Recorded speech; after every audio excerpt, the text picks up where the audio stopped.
Hello guys, this is Trinity Storm here and welcome back to my channel. Today I'm going to do 6th part of Naruto the Evolution Bloodline. If you enjoy this video, please like, share and subscribe to my channel. Now wasting no more time, let's start the story. When Naruto arrived at the tower, he was exhausted. He was immediately taken to his team's quarters and told why the Anbu was there for him.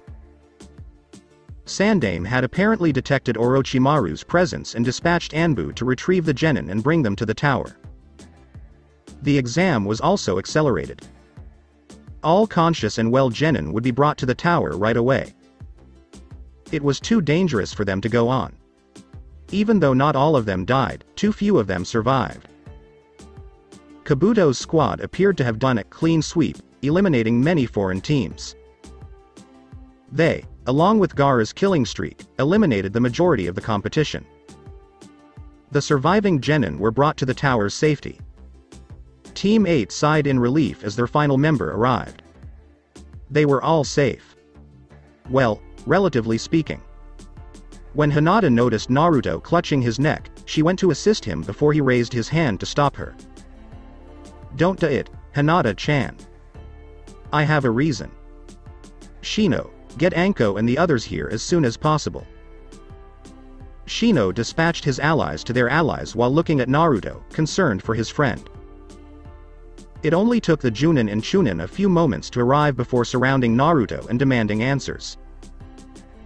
Kurenai wanted to know what happened, Anko wanted to know if he got the mark, Haku was concerned about his wounds, and Zabuza. He was proud. Naruto survived Oro attack. To Mise he actually clapped for Naruto. Crazy adventure.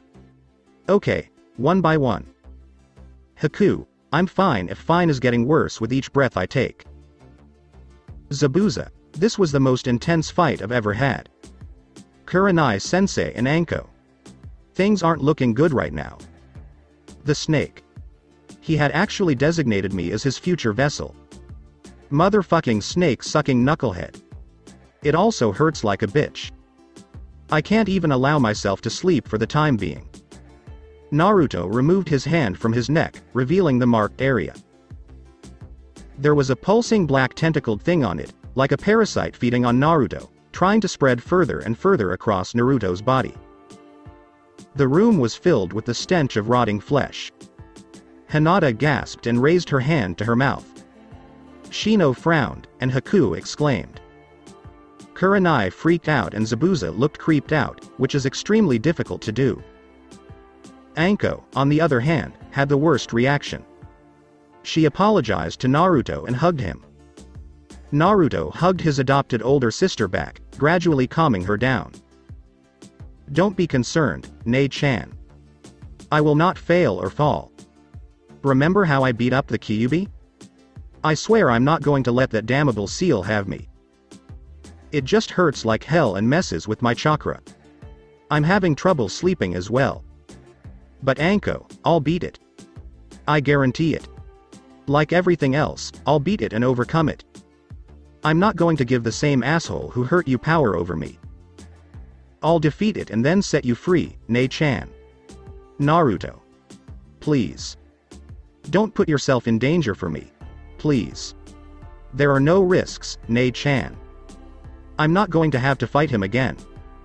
I've already done so." And he ran. He did it after he marked me, but if I don't sleep until I take it off, I'll have won. When that happens, I'll release you as well, Anko.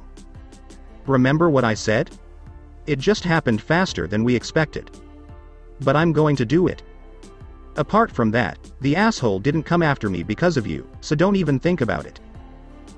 He had only recently learned of my abilities and desired them for himself. That gay pedophile. What exactly do you mean, Naruto? Shino, who was intrigued, inquired. The bastard has also marked Anko here. She, on the other hand, has never had Yukai, which is destroying my seal. So, even though her mental strength is sufficient to keep the seal from messing with her mind, the seal remains and confuses her while also marking her as a possible mate for Oroteme. Only I can remove this seal, and even then, I must defeat Orochimaru in single combat without killing him. The pedophile fled when we fought. In other words, he surrendered, implying that I had won. But I can't sleep until the seal is removed. Otherwise, it will establish itself in my subconscious, and we all know how bad things are down there. Hinata comforted Naruto, while Anko continued to hug Naruto, concerned about his safety. Zabuza was becoming irritated by the passing of time. Sure, the sentimental stuff is necessary, but don't these people have a limit? Besides, hugging isn't helping matters right now. Do you have any more ideas for your seals, Wonder Brat? Zabuza had no interest in the matter, but diverting everyone's attention away from Orochimaru was important, and he was aware of Naruto's fascination with seals.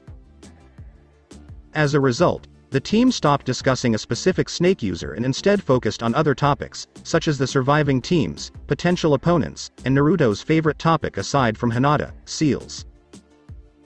Anko eventually calmed herself down, realizing that all they could do now was wait for Naruto. He did it the same way he always did. Naruto's first day was painful, but his second day was even worse. The seal would not back down and leave him alone. Naruto and Kyuubi had been constantly using their chakra as a kind of constricting barrier against the thing. Meanwhile, Kyuubi was preoccupied with observing the changes in Naruto's body. The seal was not based on human strength. It was based on something entirely different, possibly a Hanyo or half-demon, as the ancient Biju surmised. The pedophile, on the other hand, was a scientific genius who was able to separate the DNA parts that made a Hanyo, experiment on them, and create the virus that became the foundation of the seal. So the days passed, Naruto constantly moving so he wouldn't fall asleep, which his aching body wouldn't allow. The fifth day had arrived, and the pain was worse than ever. Everyone was concerned until he explained that it was normal. He was getting closer to removing the damn thing the more pain he felt. That didn't mean Naruto had to like it or enjoy it.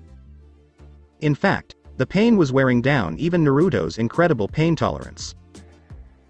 It was the final day, and all the possible Chunin had gathered around the tower's central stadium. The third Hokage entered the room, followed by all of the previous examiners as well as a few new ones. The third began a lengthy explanation of how the Chunin exams have served as a replacement for war. With a few notable exceptions, the majority of the genin appeared bored. Hinata kept staring at a wincing Naruto, Naruto tried to stay awake, and Uchiha Sasuke appeared ready to burn every weakling in the room. Sakura tried in vain to calm him down, almost getting punched in the process if Kiba hadn't intervened and told Sasuke that this wasn't the time or place. Kiba may dislike the Teme or his fangirl, but if they have a problem, they should take it outside. As a result, the current proctor, an apparently sick man named Gekko Hayate, declared that combat elimination rounds would be held. Many people objected, but the proctor silenced them by stating that many dignitaries from other countries would be present. They could only show the best of the best. So the lottery was drawn. Uchiha Sasuke began it against Akado Yoroi, a Konoha nin who had most of his body covered and even wore Shino-like glasses. As the fight progressed, it became clear that Sasuke was having difficulty. The seal tempting him and his enemy draining his chakra were apparently too much for the genin. Sasuke's seal began to respond to his hatred and desire to not only win, but also decimate his opponent. The Junin in the room who were aware of the seal's effects were concerned, none more so than Anko herself. She rushed to confront Kakashi about his genin. Kakashi, remove him from the exams right now. He possesses Orochimaru's seal. Withdraw him and remove him immediately. That's nonsense, Anko. Yes, he has the cursed seal, but I'm confident in Sasuke's ability to withstand it. You don't know the snake bastard as well as I do, Kakashi. Remove your student. The seal isn't a prank. Anko, if someone like you could keep the seal off for so long, a Uchiha like Sasuke would have no trouble at all. Kakashi, take my advice. My seal is a prototype, albeit a flawed one. The snake bastard probably finished the seal, and I'm betting it's even more difficult to resist than mine. You're rambling, Anko. Furthermore, Sasuke is my subordinate, not yours. For obvious reasons, you were unable to become a journalist. You understand that you have no authority? Kakashi, listen to logic, damn it. You can't mess with Orochimaru. At the very least, seal it off with another seal. Anko, you're just a Tokubetsu Junin, and an interrogator at that. You're nowhere near a leader. So please keep quiet and allow me to teach my genin. Seriously, I'm sick of you. So step back before I report you. They were both startled when they heard a voice behind Kakashi. Who should I report her to, Kakashi? The third Hokage had arrived. Hokage-sama, I'd like to file a formal complaint. Mitarashi Anko is constantly interfering with my genin squad training. She has nearly threatened me. What? Kakashi, I never threatened you. You're a damned liar. Enough with the two of you. Anko, relax and go check the perimeter. What about you, Kakashi? To seal off Orochimaru's cursed seal, you will use the best seal you know. While I believe you, there is nothing wrong with being cautious, is there? Furthermore, if left unchecked, the seal will attack not only Uchiha Sasuke mentally, but also his chakra coils, causing him to lose control and reserves. You can't possibly want that. Kakashi bowed to the Hokage and walked away. I will seal your mark, Sasuke, but I will not cut it off completely. After all, you're a prodigy like me, albeit a slightly misunderstood prodigy. Surely you will not succumb to the darkness. No, you will defeat it, grow stronger, and finally avenge your family in Obito. Then I'll have paid off my debt. Jiraiya stepped out from behind his sensei. So that's how Kakashi ended up, huh? Now I have to go take care of my godson. I'll also keep an eye out for Sasuke. In this case, I don't believe Kakashi is being reasonable. Excellent. Jiraiya-kun, go keep an eye on Naruto. I would, however, advise caution when approaching him. When you left him here, he didn't take it well. He's even worse than Minato, Kushina, and Tsunade combined. I'd recommend getting on good terms with his crush, Hyuga Hinata. She is the only one who can stop him. Hey, so young and yet wiped? Then everything will be simple. In any case, I doubt the brat could do much against me. The Toad Sennin then went to watch the fights. When Jiraiya left, the aged Hokage chuckled darkly, a chuckle that only Orochimaru, one of his 3 students, had mastered. Should I tell him Hinata is overly protective of Naruto? Or is he Anko's adopted younger brother? Perhaps I should bring a camera for when the beating starts. Back in the stadium, the audience was taken aback by Haruno Sakura and Yamanaka Ino. They were not impressed by their abilities or intellect, nor by their beauty or grace. They were dumbfounded by the stupid catfight over who liked Sasuke more and why they had broken up their friendship over a crush. Naruto turned to face the other rookies. I believe I speak for everyone when I say that I am ashamed that they are Konoha shinobi. Are you serious, Kakashi and Asuma? I mean, I expect Kakashi's Sakura to remain a fangirl because you taught them nothing, but Asuma, sheesh. Gigi and Kurenai sensei both had high expectations of me. I am deeply embarrassed that you two are Junin. Kurenai glared at Asuma and Kakashi before launching into a long rant about how much they failed as teachers. The teachers were not saved in the following matches, as neither Choji's fight with the Auto Genin with the Melody Arm nor Shikamaru's fight with the Auto Kunoichi showed any improvement.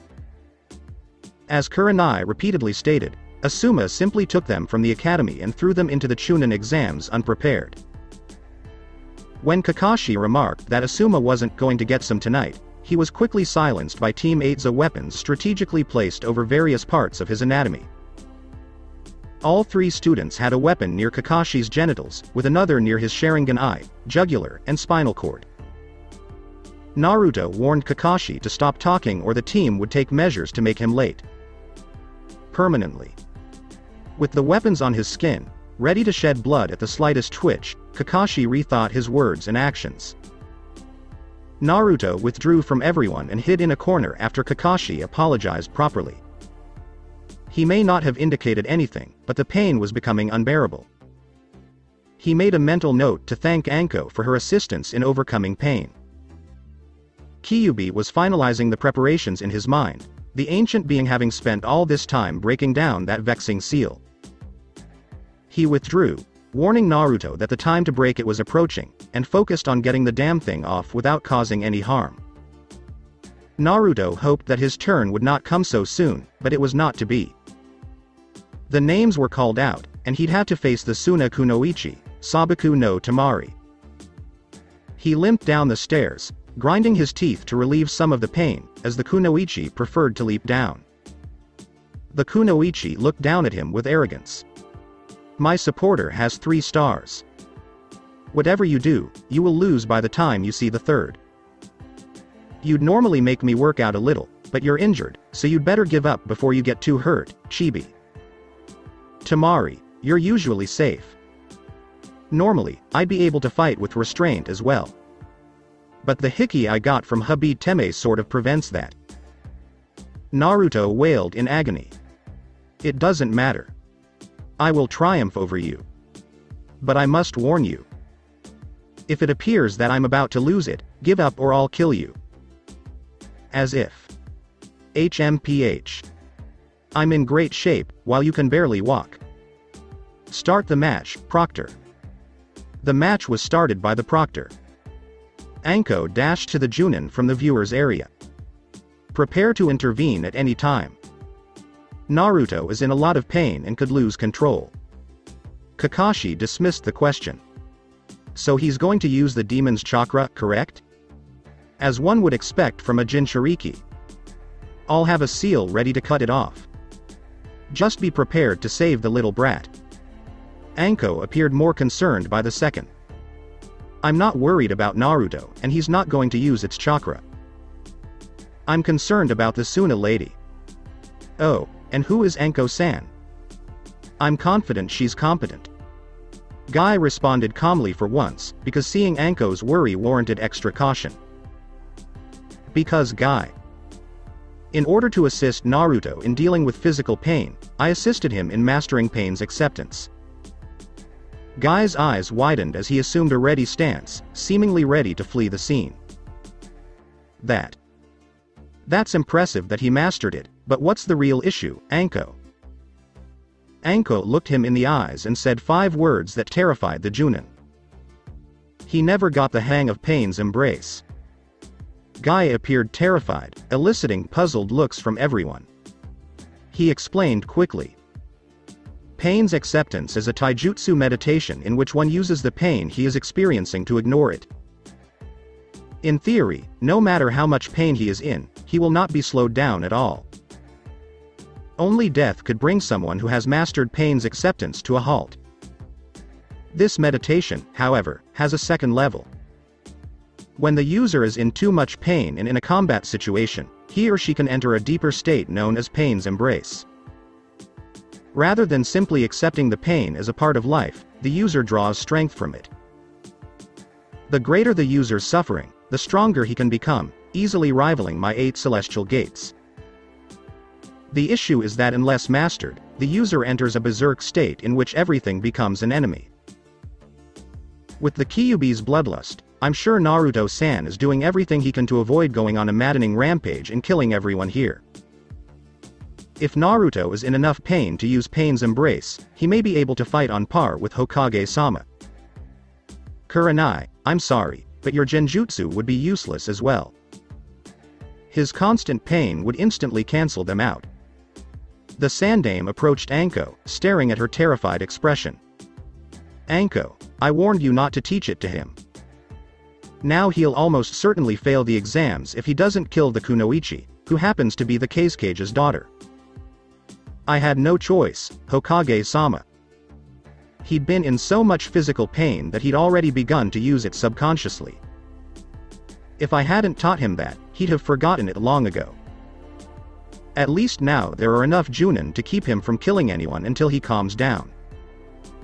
The elderly Kage sighed and instructed everyone to prepare to charge in on his signal. Meanwhile, in the arena, Naruto attempted to postpone the fight as much as possible, fully aware of the consequences if he lost control. Unfortunately, his opponent did not give him that opportunity. When the proctor started the match, Naruto charged Temari half-heartedly, the mark's pain limiting his movements because he couldn't move his left arm at all. Temari easily blocked his kicks and retaliated with her folded-up fan, which she used as a club to hit Naruto in the stomach. Naruto backed up and grunted. This was making it difficult to maintain self-control. Then Temari made the worst mistake imaginable. She opened her fan to the first star and swung it at Naruto, unleashing a hail of wind blades on him. Ninpo. Kamaitachi. Scything Wind's ninja art. Naruto was unable to dodge it in time and was struck by the full force of the technique. Even at 1/3 efficiency, it was still extremely dangerous for the majority of genin. Suna Kunoichi gloated over her clear victory. Ha, see? We Suna shinobi are not like pathetic Konoha shinobi like you. To have Kunoichi like the other two? They'd have died a long time ago in the desert. You're no better, unable to avoid a little Futen jutsu like this? Something very bad jolted Temari out of her gloating. Despite being hit by the technique, Naruto did not appear to fall. Instead, he was covered in minor cuts. Temari noticed that they were shallow, and they shouldn't be that shallow. They did, however, cause a lot of pain, which had one unfortunate outcome. Naruto embraced his pain, made it his own, and accepted it. You scumbag. Naruto spoke with a raspy voice. You dare to brag about your victory over me? When was the last time I fought Orochimaru? You think you're so tough, don't you? Let me prove you wrong, bitch, because I'm about to kill you. Cold fury coursed through Naruto's veins, wrapped around him, and soothed him. Naruto's will retreated into the deepest recesses of his mind in order to confront and defeat Orochimaru's seal once and for all. He'd allowed it to go on for far too long. On the outside, Naruto's nails grew into claws and his teeth grew into fangs. His eyes became slitted and bloodshot, piercing Temari. It was the calm before the storm, and it would be a violent storm. Temari found herself suddenly dodging an enraged Naruto, with attacks coming from every direction imaginable. She was being pushed back against the wall by his spine bending to unimaginable degrees. She managed to wound him slightly by sending a downward kamaitachi after a jump over him with her fan. However, that did not work out because Naruto increased his speed.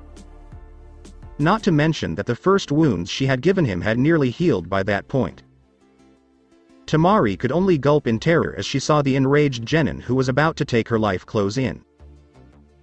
She managed to dodge in time and it didn't seem to work that well on the crazed boy attacking her after regaining her bearings by remembering her time with Gaara.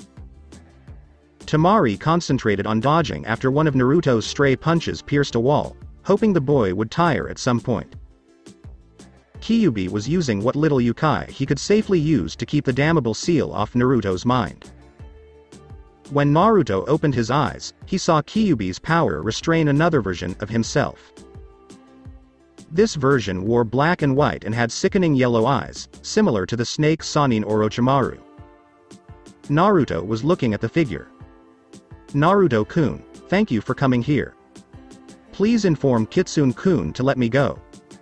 After all, you do realize how much I can assist you, don't you? I can give you strength, chakra, power, and jutsu.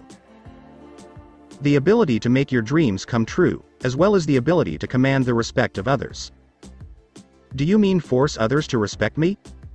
The ability to kill, maim, and mutilate my enemies, as well as drown the waves of hatred in blood and gore.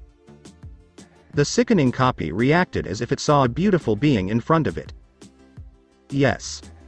Naruto-kun, yes. If you accept me, you can have this power. Accept me and you will have all the power you have ever desired. Everyone will follow Uzumaki Naruto's lead. Naruto sat down, his hair covering his face. That sounds really nice. The ability to break free from all ties, to make others accept me. The ability to make everyone bow down to Uzumaki Naruto. Kyuubi. Let him go. Kyuubi turned to face his prisoner, host, friend. What are you on about, Kit? He's deceiving you. Don't believe that obvious lie. Fox. Allow him to go. Now. Kyuubi complied, knowing he had no other option. Naruto spoke once more as Orochimaru Naruto approached. Yes, I can see everything now.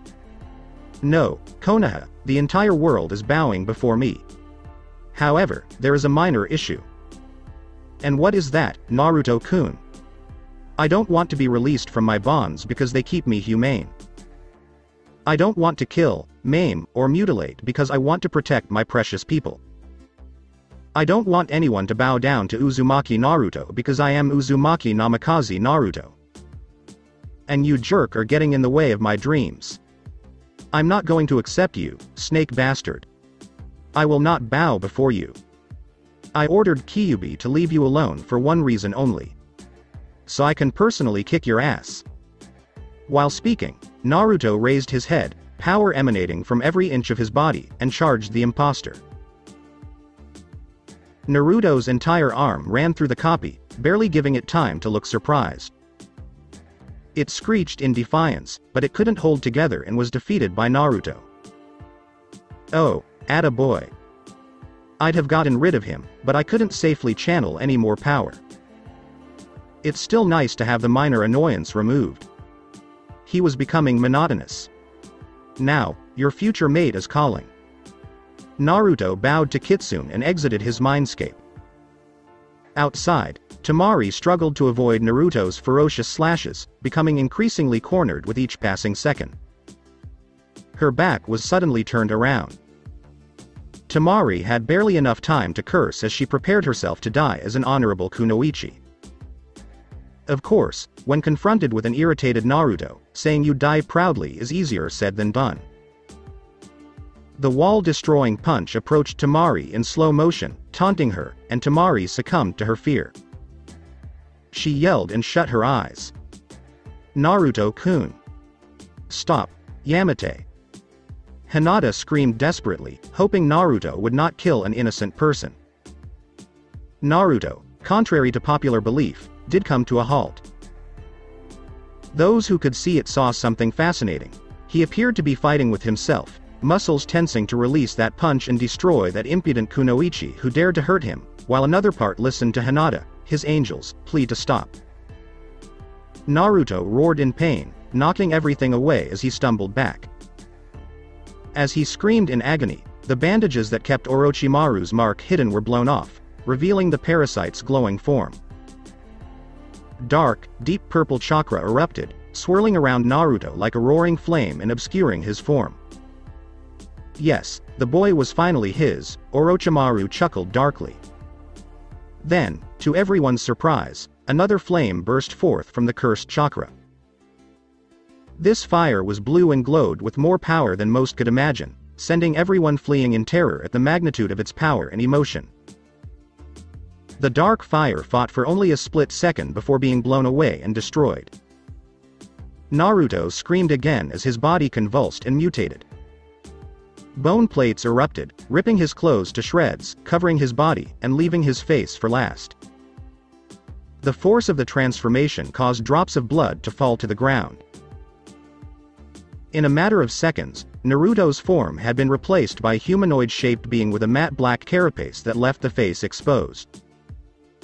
A faceplate descended from the top of the forehead, covering it, with a final tearing sound. The being then laughed, a deep, dark-sounding, gleeful laugh. Thank you, Orochimaru, for giving me this power. Sharpen your Kusanagi blade, Orochimaru, because I will kill you the next time. Naruto looked at Temari, who was terrified beyond belief. I don't think you still want to fight me, do you? You're tired, but I'm not, and your little breeze won't even scratch this armor of mine. It is not shameful to admit defeat in front of a stronger opponent if you use it to motivate yourself to train harder. It is instead foolish to continue an insignificant fight like this. Temari gulped, then raised her hand and gave up. He was far too much for her. Naruto wrapped his hand around her shoulder and held her up before leaping upwards. That wasn't so impressive, but the fact that he did it without using any chakra, and that he was wearing what appeared to be a 1-ton heavy armor, as evidenced by the resounding booming sound and spider cracks on the viewer's area when he landed, left many in awe of Naruto's raw strength. Most people made a mental note to never offend the blonde powerhouse. Of course, Lee and Gaara made no such notes. It was time to continue the role after the incredible fight.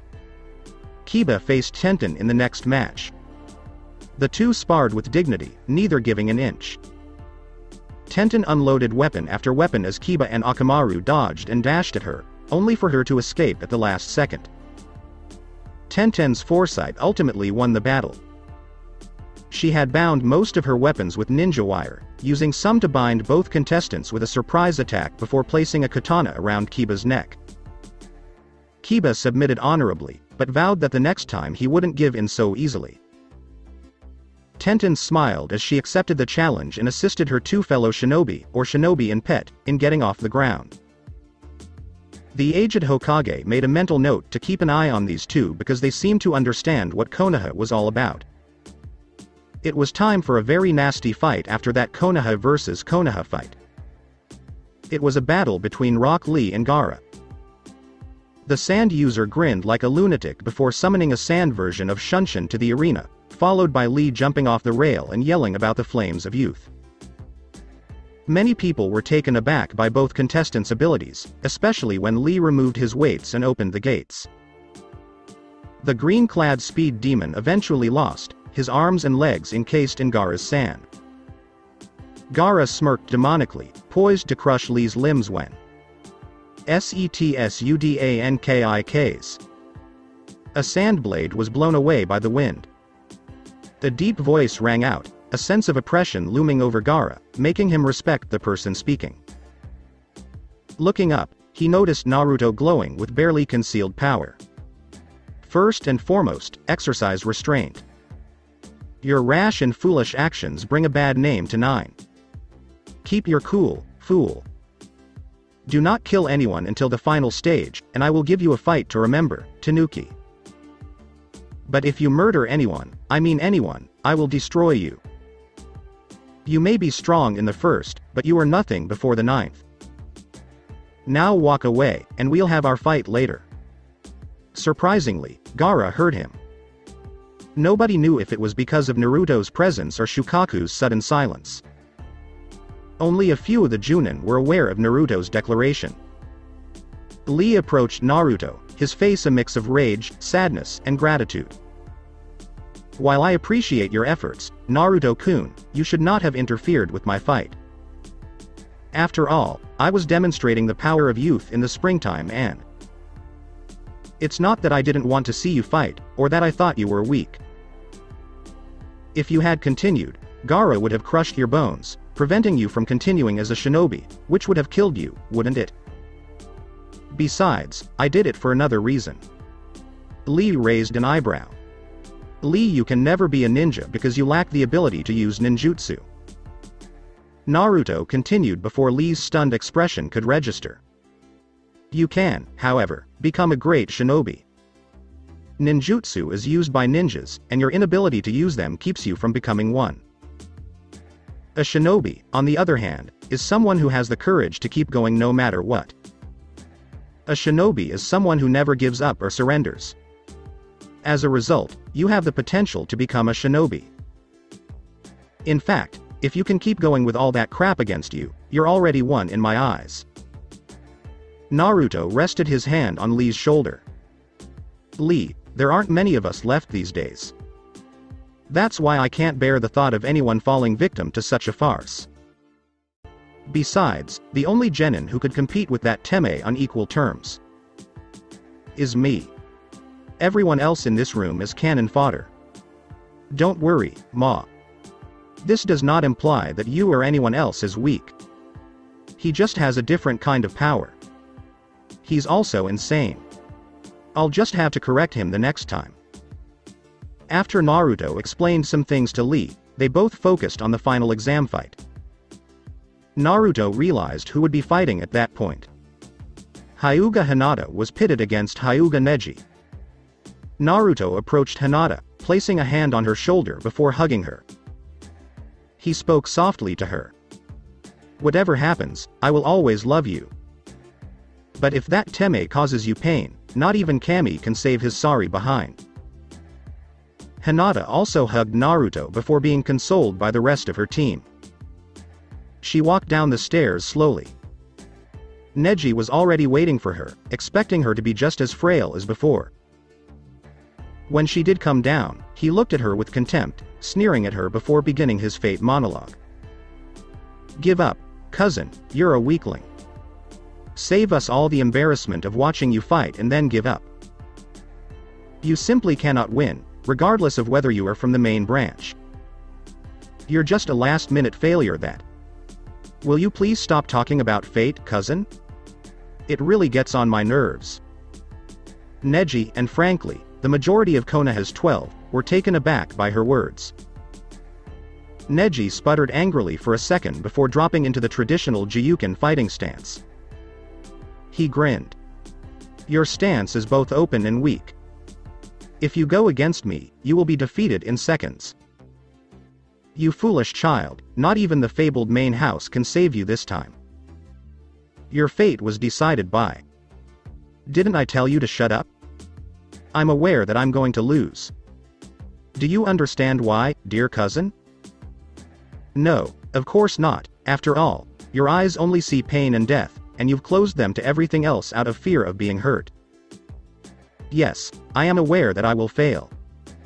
After all, I am fighting as a Hyuga, am I not? I will bring you that happiness, Ni-san. But this is my final fight as a Hyuga. I will never fight as a Hyuga again after this fight, whether I am knocked out or give up. So, Neji, enjoy this time because the next time I will pummel you to the ground if necessary and force your eyes open to the truth of this world. Now, my cowardly cousin, do not be afraid of your fate." Neji charged, hands flaring with chakra, without waiting for the proctor to start the match. He dashed with incredible speed, astounded everyone with his display of raw skill. Hinata attempted to defend and, of course, knocked most blows away, while the rest barely managed to wound her. Everyone could see that she was holding back. Furthermore, continuing on this path would set her free. After a few seconds, Neji came to a halt. "You've realized you can't win, cousin. I've been after your tenketsu since the beginning. As a result, you will be unable to fight back and will succumb to your fate." "Yes, I am aware. Tenketsu is visible to me as well, Neji. Or did you believe it was all due to chance? Your eyes are blinded by hatred, foolish little cousin. Now come, vent your rage on me, hurt me, and punish me for something over which I had no control, foolish cousin. After all, isn't it all my fault? Everything is my fault, as you and my entire thrice-bedamned family have repeatedly told me. Answer me, you dumb cousin. I'm to blame. Hate me. Defeat me. I'm curious what your father would have said, blind fool." With a war cry, Neji charged at her even harder than before. Hinata, on the other hand, fought back this time. Neji's blows never landed, despite a dodge here, a weave there, and a parry the next second. She appeared to be out of luck, as she barely avoided everything he threw at her. He was soon panting from the exertion. Why couldn't he just punch her? She drew back every time he got close, barely avoiding him. Then his entire world was turned upside down. Hinata fought back with a barrage of blows. All according to the book, except for the speed. The speed was much faster than he had anticipated. Neji was quickly pushed back by his weak and meek little cousin. What irony. Hinata then used a grapple in a Gyuken match, which was unthinkable. She kicked him behind the knees and forced him to kneel, quickly pinning Neji's hands behind his back. Nisan, the fight is over. I give it to you. She flipped off Neji and started walking away. Neji was perplexed. He'd been defeated? How? When? What happened? How? How dare she? How dare that painless babe defeat him? This was not his destiny. This was a cruel twist of fate. Even though the proctor had declared Neji the winner, Neji charged his cousin with a roar of rage. Neji ran faster and faster, getting closer and closer to his despised foe, his despised cousin, the mockery of fate incarnate. He rushed to the heart with a Jiyuken. Hinata never turned her Byakugan off. She saw Neji attack her. She drew her tonfa as quickly as lightning. Her right tonfa threw Neji's hand to the side, unbalancing him, then spun like a dancer, lashing out with her other arm, knocking Neji to the ground. The tonfa's hidden blades appeared with an infinitesimal burst of chakra, resting lightly on Neji. One ready to slit his throat, the other to rip out his insides. Hinata gave the proctor a half-hearted smile. My instincts took over, Gomen Nasai. Hinata stood up again, allowing Neji to get up. When he moved again, she turned around, sparks flying off the business end of her right tonfa. Before anyone could say anything, her weapon struck Neji on the thorax, electrocuting him. He screamed before collapsing again. Guy sighed. Neji needed to learn to keep his cool. When he lost it, he became sloppy. Not that he didn't deserve to be thrashed. As the Hokage announced the next round, Hinata returned to her team. Neji was paired with Naruto, Shino with Kankuro, Tenten with Shikamaru, and Sasuke with Gaara. Naruto gathered Kiba, Tenten, and Lee to the side with this team as everyone filed out of the room. I'd like to extend an invitation to Kiba, Lee, and Tenten. My team and I will be training hard over the next month. Come with us, and we'll all grow stronger together. Aside from that, I have some things to share with all of you, because you have the most potential that I saw today. Not to mention that you've started taping it. Join us and we'll train as a group. When the final stage arrives, we'll all put on a show they'll remember for the rest of their lives. Kiba agreed, knowing that Kakashi would not train him if the Uchiha failed the next round. Lee gradually agreed, particularly after witnessing Naruto's strength. Naruto's training regimen must be at its peak during the springtime of youth. Tenten was a little suspicious, as she and Hinata would fight in the third round, but Hinata and Lee pretty much guilted her into coming. Particularly when Hinata displayed her tonfa's seals. They couldn't believe Tenten, a serious kunoichi, could squeal so loudly when they remembered Hinata and cinnamon buns. It had been terrifying. When someone came out of a side corridor, Naruto and his team went off to change clothes. It was an elderly man with long white hair, ridiculous clothes, and getup. A massive scroll was strapped to his back. He extended his hand in greeting. Hello, Naruto. Jiraiya-sama, the great Toad Sage. I'm here to supervise your training and teach you how to be great. Naruto gave the man a look before unleashing his rather impressive killer intent on him. Are you also my damned godfather? So, Godfather, I have a present for you. Garashi Sennin. Style Yeba. Naruto then performed a Sennin Garashi with his arm blades. Jiraiya wisely fled before hiding behind Hinata, hoping to restrain Naruto. It was a futile hope. Hinata spun on her heels before unsheathing her blades and stabbing the Toad Sage in the chest with her chakra-imbued, lightning-charged tonfa. The pervert was thrown through a wall, causing a dent. Naruto grabbed him with his arm before preparing his bladed arm for a long-overdue punishment. You're not going to get away from me, you jerk. You left me to rot in here, to die, never checking on me, never caring. And now you want to train me? Well, fuck you, you're going to pay. And I intend to enjoy every minute of it. That night, Jiraiya learned a lot. Interesting things like how many poisons his body could withstand, how many volts could pass through his body without him losing consciousness, or a Kikai bug's preferred chakra-draining location. When he realized why Sandaime said Naruto was a mix of Kushina, Minato, and Tsunade, he cursed his luck. Then he cursed even more as Anko, Kurenai, and Zabuza entered the torture chamber, none of them smiling. Orochimaru shunshined outside just seconds after Naruto's fight with Temari ended, not even stopping to check on Sasuke. It would be an understatement to say he was irritated. He was enraged. Damned brat. How could he refuse him? How could that insignificant, snot-nosed, stupid child refuse him? It was intolerable. He was willing to pay. Yes, Naruto Uzumaki would pay. Orochimaru slaughtered some of his most trusted servants. How could they talk to him about trivial matters while the brat refused him? Then Orochimaru's memories of what happened inside Naruto's mindscape surfaced. And Orochimaru's rage reached new heights. He slaughtered everyone inside one of his closest bases, tearing his own servants to pieces. Orochimaru finally calmed down after hours of venting. What if the brat didn't want him? Then he'd reject the brat as well. He requested reinforcements by sending a messenger Nin. He wouldn't just kill the old monkey. He'd raze it to the ground, salt it, and leave it to rot. He'd wipe its existence off the face of the planet. He'd erase it from the annals of time. Orochimaru laughed darkly, picturing a burning Konoha. He'd demonstrate to them. He'd show them everything.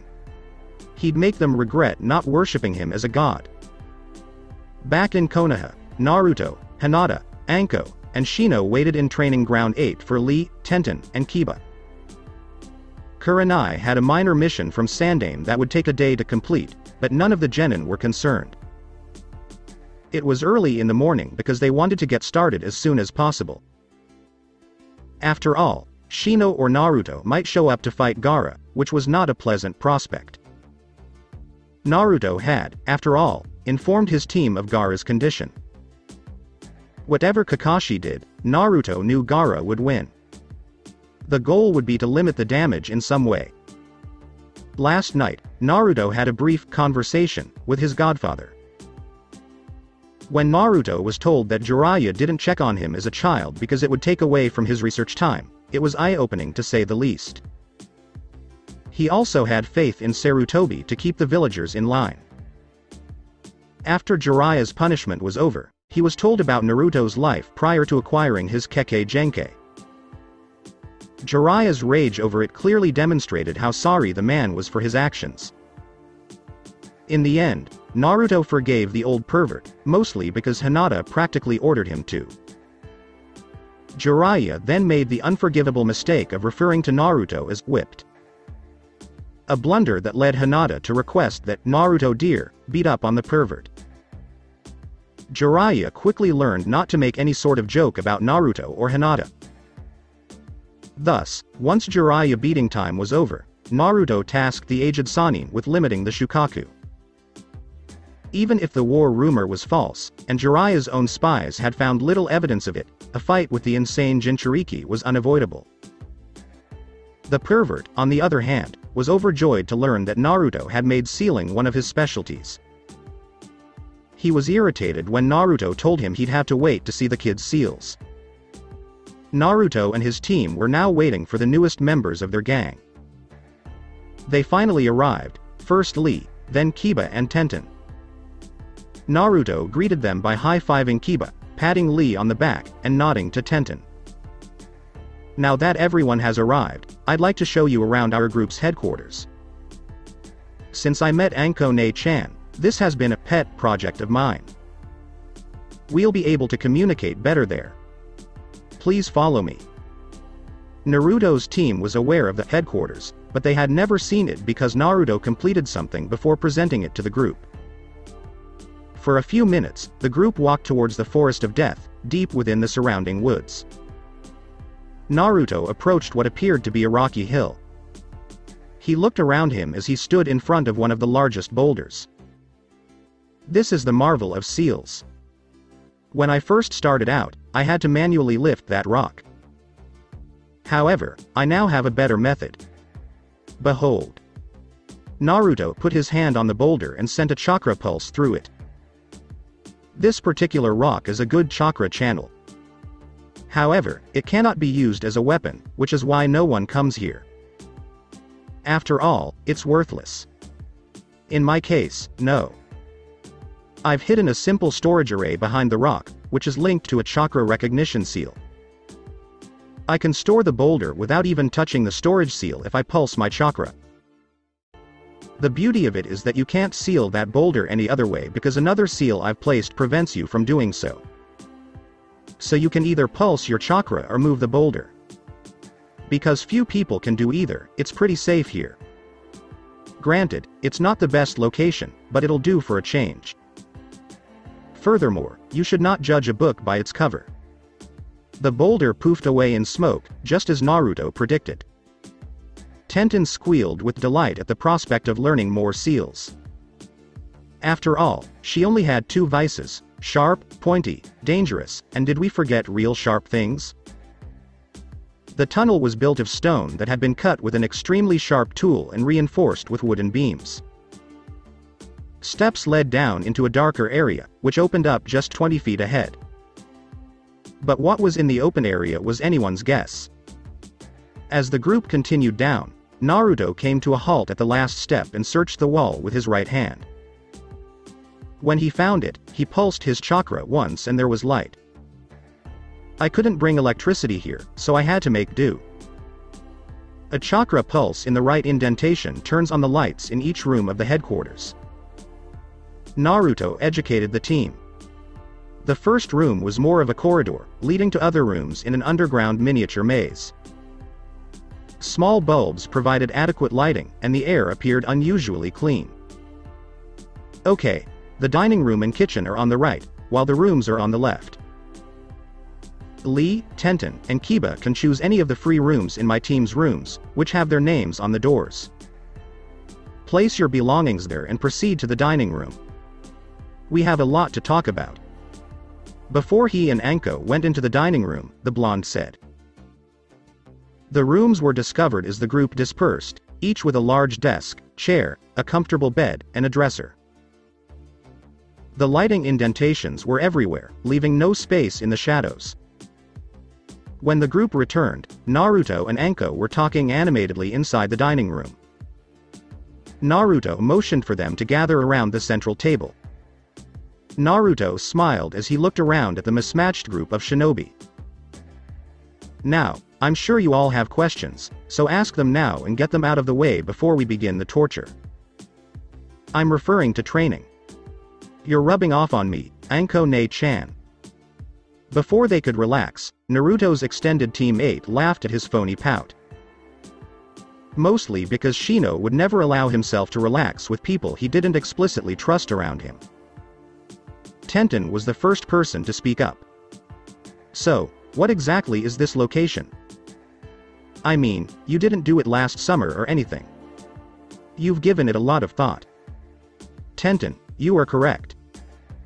It began as a place for Anko and me to escape when the pressures of the village became too much to bear. It gradually grew larger and larger as I added more and more rooms. Thanks to my cage bunshin, I can complete a month's worth of work in a matter of hours. After some thought, I came up with the idea of an underground headquarters for myself and my friends, just in case we needed to get out of town for a while. You can tell when things are getting tough or annoying. So far, it's been a pleasant place to unwind. Tenten kept asking questions. So, what else has arrived? And how do you get power in here? You stated that getting it here is difficult, so how do you do it? Naruto smirked slightly. Originally, the indentations were for torches and other such items. I really only changed it in the last few weeks. Due to a series of events, I was able to obtain Yondaimi's final works on seals. I completed some of them, which I used to improve the weapons of my team. One in particular enables me to generate electricity from raw chakra. I connected it with a storage seal and a couple linking seals, and there you have it. I got us some power. I just have to charge the place every 2 or 3 days, which isn't too difficult. Inside, I have a couple of dojo, a couple of storage rooms, and an armory. The first section of the armory is now open to all, but you must not enter the second section without me or Anko accompanying you. It's my personal workshop, so no entering without my permission, okay? There's also a central security room, which is usually locked. I've put a lot of security measures in there, so no touching. Finally, I'm thinking about establishing our own underground hot springs. I stumbled upon a small underwater spring that I believe I can convert into a warming pool. Is there anything else? This time it was Lee's turn. Yosh, this place is brimming with youth power. The shout shook the entire building as if it were an earthquake. But, Naruto-kun, I have a question.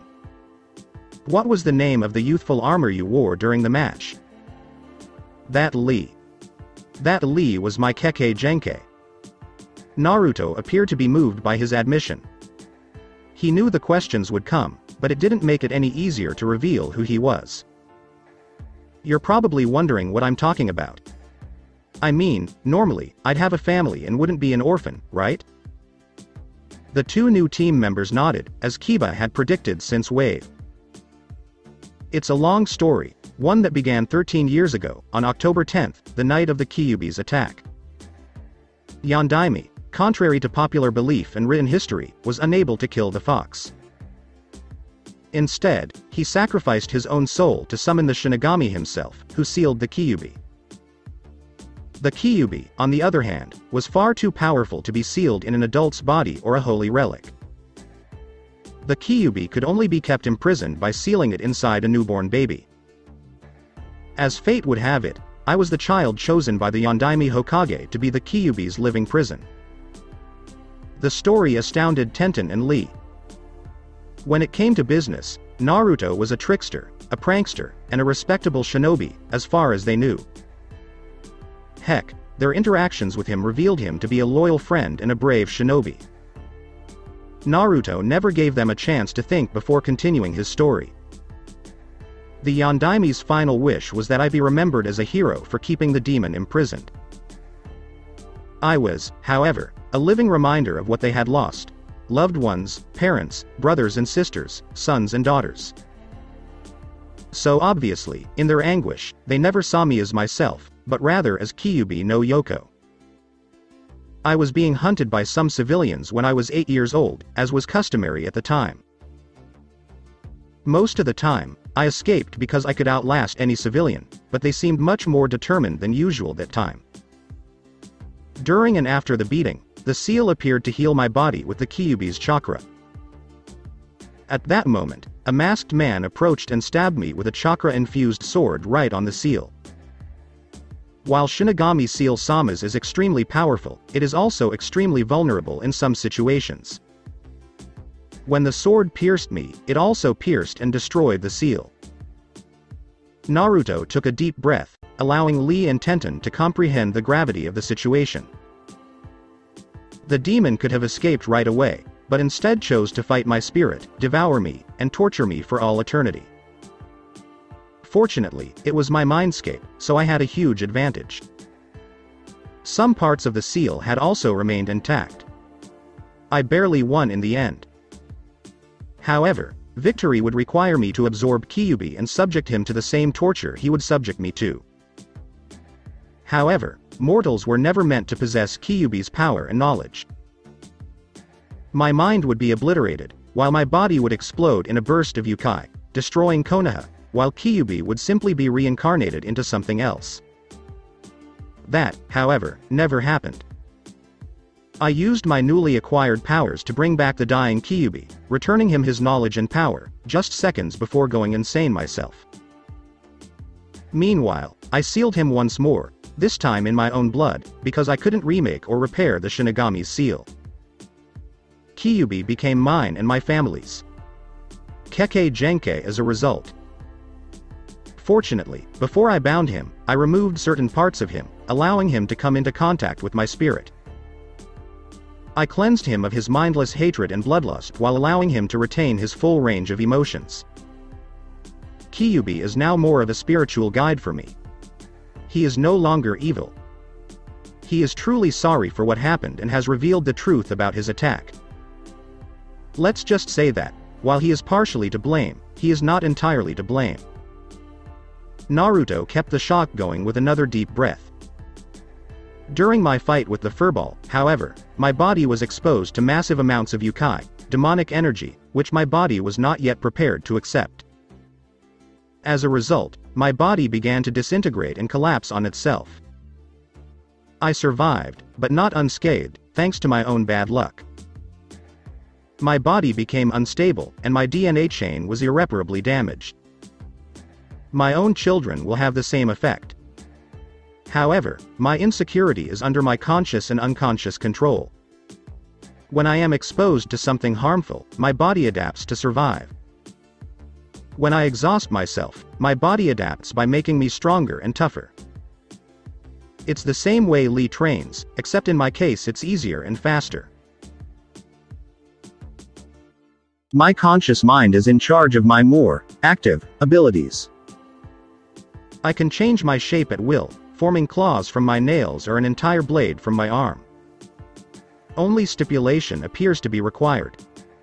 I'll need something to help me form it the first time, but after that it's really simple. Of course, my abilities have limitations, but that is beside the point. Anyway, Lee, that youthful armor, was my body's reaction to having so much harmful energy coursing through my body at the same time.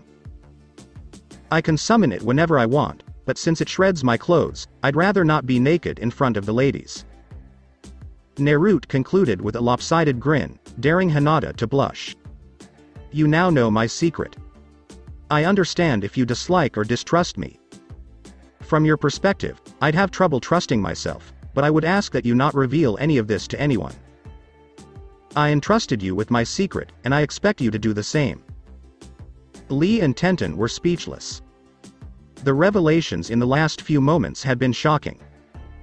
They noticed Kiba's sadness and lack of surprise, implying he was aware of it. What were they supposed to be if Kiba still trusted Naruto after the revelations? Tenten turned to face the heir to the Inuzuka family. Kiba, you were aware of everything? I did, indeed.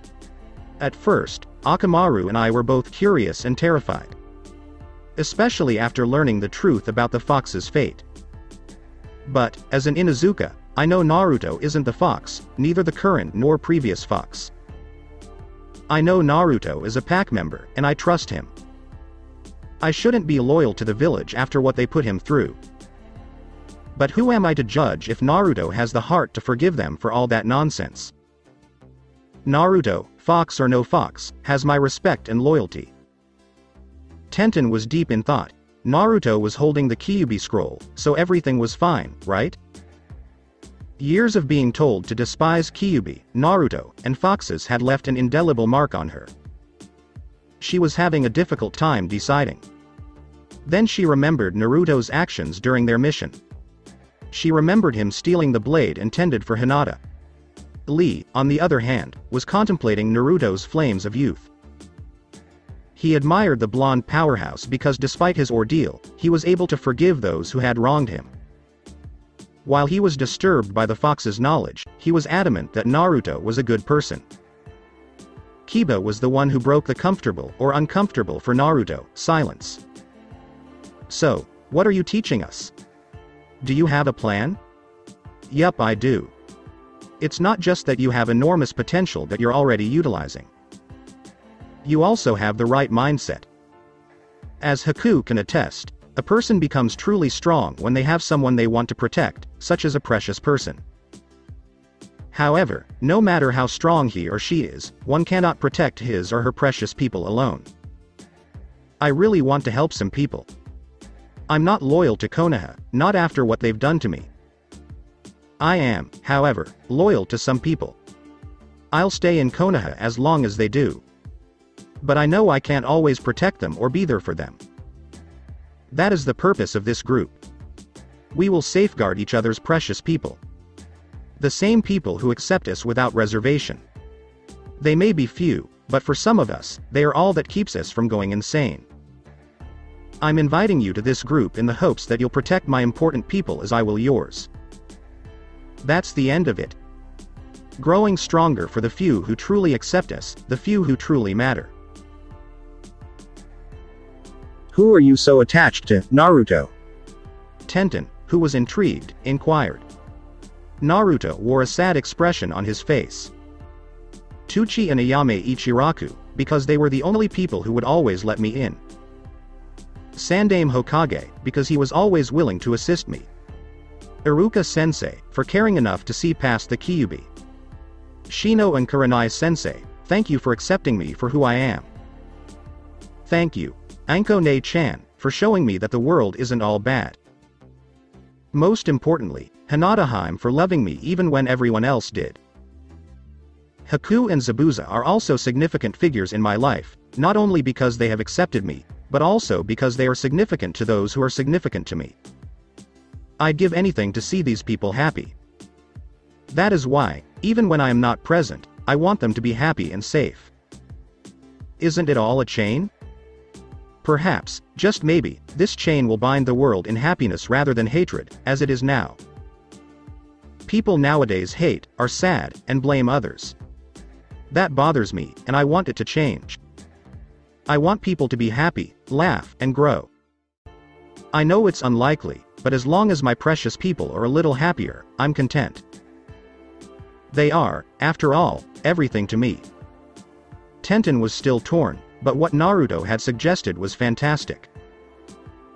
A group of people who would look out for one another and prioritize the well-being of others over their own. Nonetheless, Kyuubi's reputation made it difficult for her to accept it completely. After all, she had recently lost both of her parents. Lee had just yelled in his not-so-inside voice about Naruto's flames of youth. He took a serious look at Tenten. Tenten. We must assist Naruto-kun in his youthful quest to bring everyone together under the springtime of youth. Such a fervent desire should not be dismissed. We, too, must burn with the zeal of youth and defend each other's precious people. Yosh. If I can't protect everyone, I'll run 100 laps around Konoha. If I can't do that, I'll run around this hill of youth with a boulder on my back for a month and double my weights. And if I'm unable to do so, I will. Lee then went on to list all of the impossible things he'd do if he didn't protect everyone. The green-clad genin was refreshing, and Team 8 laughed heartily at his antics. Tenten quickly found herself laughing along with them. She understood the distinction between the past and the present thanks to the hyperactive shinobi. She'd finally made her decision. Anko began explaining the details to them once everyone had calmed down. Okay, little brats, the third installment is in a month, and we have to make you the best we can in that time frame. We'll work you to the ground and then some. You'll hate our guts by the end, but you'll be kicking names and talking ass in no time. To put it another way, welcome to the bootcamp from hell. BWAHAHAHAHA. Anko laughed at them, frightening Tenten and Kiba while thrilling Lee, as if he'd be scared of hellish training. But it's not going to start today. Today is your free day. Do whatever you want and enjoy life, because tomorrow it's all gonna end. MWAHAHAHA. Naruto and his team laughed at Anko's exuberance, while Zabuza laughed evilly. It was a lot of fun training genin. Following Anko's declaration, the discussion became more relaxed, with training being discussed over dango and cinnamon buns. Everyone except their team was surprised by how Anko and Hinata always seemed to get more out of a scroll when it was almost done. Naruto turned to speak again a few hours later. I know I'm ruining the mood right now, but Anko. It's time. We've got a stupid thing to get rid of. Except for Shino and Hinata, I would like you to stay here. I need your skills, and Ero Jiraiya should be arriving soon. Naruto stood up and left, wishing them all a good night. Anko hugged Kurenai, fully aware of the dangers of the upcoming operation. She walked outside with a confident smile that perfectly concealed her unease. For a while, the mood was solemn, until Zabuza began a conversation with Tenten about weaponry. Meanwhile, Jiraiya arrived at the hidden headquarters to be greeted by a Naruto Kage Bunshin. The Toad Sennin went inside, following the clone, nodding quickly and noticing the seals on the entrance. He was led to another room that appeared to be a dojo before being led through to another. This room was completely reinforced with granite and steel, making it ideal for high-powered underground battles. Anko sat in the center, this time without her trademark trenchcoat, skirt, and net-like tube top. Jiraiya felt his inner pervert wanting to play, but he knew it was a serious time, so he squashed that personality and got to work. Hinata was laying out the tenketsu on Anko's body, while Naruto started forming seals on Anko's naked skin. Shino, on the other hand, had ordered a blanket of his Kakaichu to cover the walls and absorb any excess chakra. Jiraiya began inscribing seals on steel, preparing the space for a one-of-a-kind operation. Anko, for her part, was trying in vain to calm herself down, emotions running wild inside her, with no idea what she should be thinking. The preparations took some time to complete, at which point Hinata and Shino walked outside. Jiraiya, after finishing the seals in the room, began assisting Naruto with the seals on his adopted sister. It took nearly an hour for the pair to finish writing the seals, because even the smallest mistake could kill either or both participants at best, and mutate them beyond control or imagination at worst. Jiraiya gave the green light after ensuring that every seal was perfect. Naruto stood over Anko's nearly naked body, a grim expression on his face. He made a small puncture on Anko's cursed seal with his left hand, forming a claw. Spilling a drop of his own blood on it, he intoned words whose meaning had long since been lost to humans, words whose translation could not convey the deep meaning within. I, Uzumaki Namikaze Naruto, jailer of the Kyuubi no Yoko, the ancient guardian, Lord of Fire, hereby declare Mitarashi Anko and Orochimaru's marriage void and null. I hereby declare the union to be illegal and forcible. I appeal to the powers that were, are, and always will be to undo this union and release both members from their respective responsibilities. I implore Kami and his holy servants to annul this forced marriage and free Mitarashi Anko. I beseech Kami and his holy servants to punish the transgressor who tainted the sacred joy of mating with his evil intentions. Naruto chanted in the ancient language for an hour, maintaining a steady tone even as he braced himself for the impending pain. He slowly formed a single claw on his left hand and used it to slit his own right wrist while holding it above Anko. I seek restitution for an unjust marriage under the ancient laws that existed before we were born.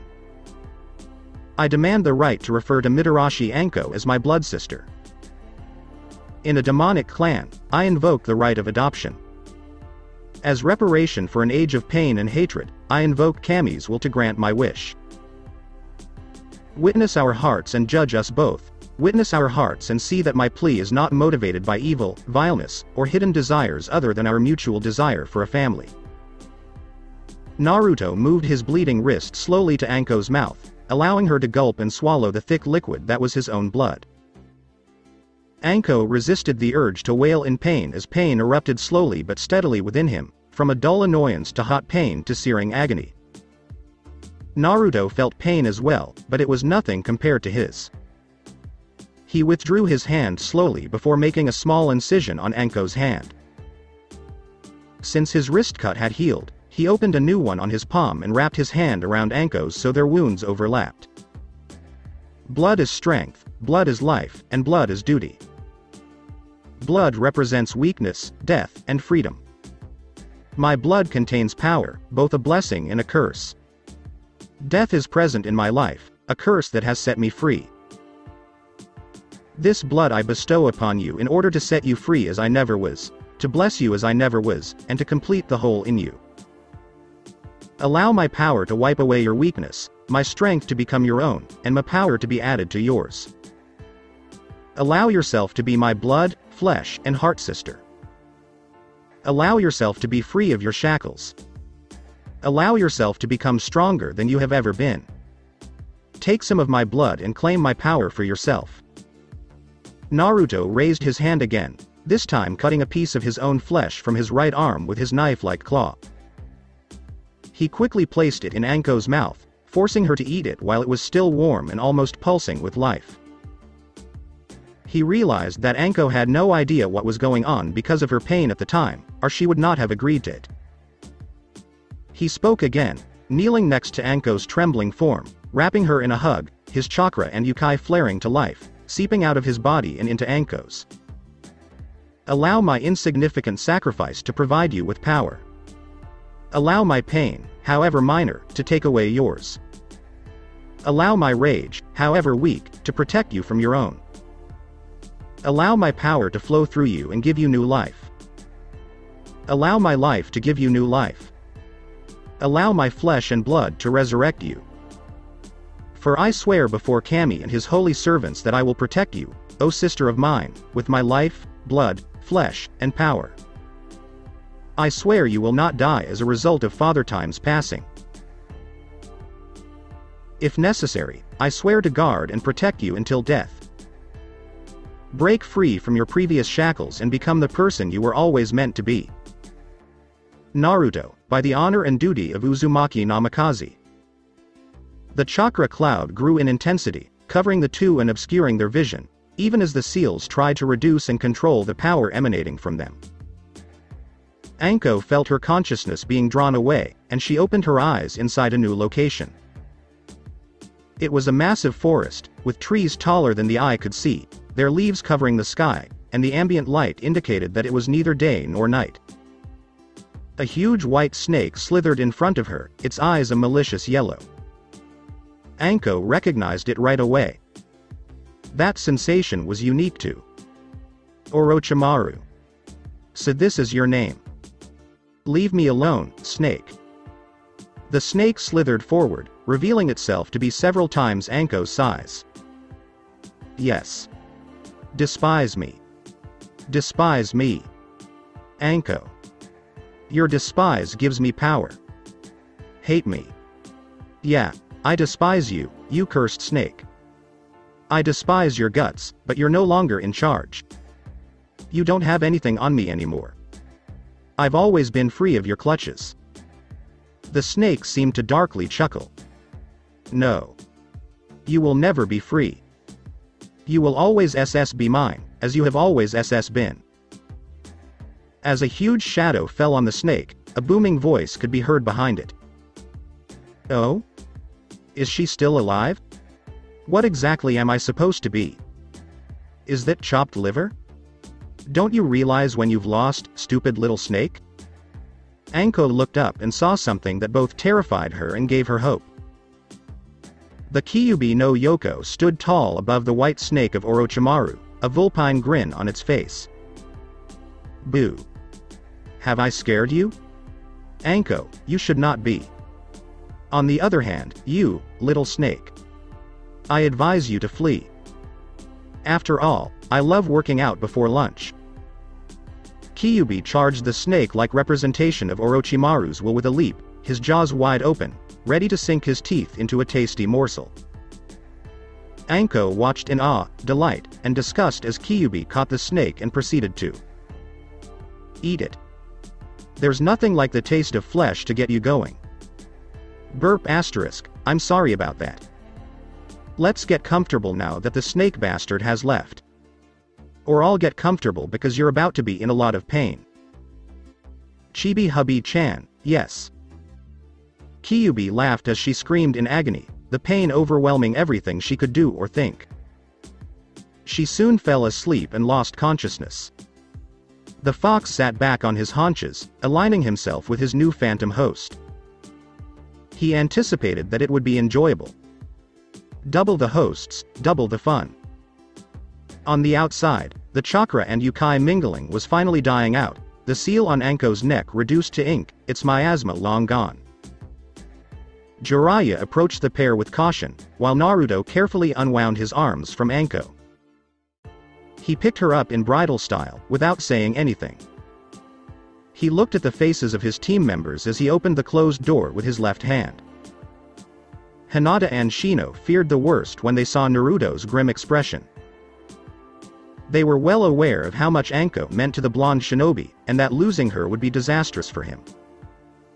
Slowly, however, Naruto's grim expression gave way to a happy smile. He spoke to them slowly. "Mitarashi Namikaze Anko, I present you. Nei-chan, my Nei-chan." That was all Naruto could say before Hinata charged him and glomped him. Naruto stumbled for a beat before falling to his knees. Looking at her worried expression, he smiled calmly before kissing her. "Everything is fine with me. I'm just a little tired. Could you please take her to her room, Nei? Nei-chan is also exhausted. Hey. I guess I overdid it once more." Hinata and Shino led the unconscious Anko to her room, while the perverted Toad Sage led Naruto to his, muttering about impossible blondes.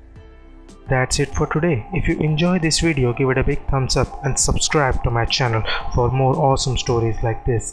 Thank you. See you all in my next video.